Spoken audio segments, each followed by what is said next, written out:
এক মাসেরও বেশি সময় ধরে নিখোঁজ ছিলেন ব্যবসায়ী রেজাউল ইসলাম। অবশেষে মিলল তার সন্ধান, তবে জীবিত নয়, নিথর দেহে ফিরলেন পরিবারের কাছে। শনিবার তথ্য প্রযুক্তির সহায়তায় চট্টগ্রাম থেকে সবুজ ও তার স্ত্রীকে গ্রেফতার করে পুলিশ। পরে তাদের দেওয়া তথ্যের ভিত্তিতে রোববার বিকেলে সাতক্ষীরার আশাশুনি থেকে সবুজের শ্বশুর খোকন মোল্লা ও সহযোগী রিপন গ্রেফতার হয়।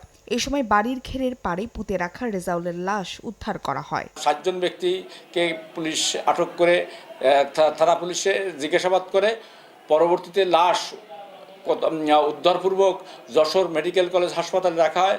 স্বজনরা জানান, যশোর শহরের শঙ্করপুরে ঘর ভাড়া নিয়ে থাকতেন রেজাউল। কয়েক মাস আগে বাবার বাড়ি ও 2 শতক জমি 21 লাখ টাকায় বিক্রি করেন তিনি।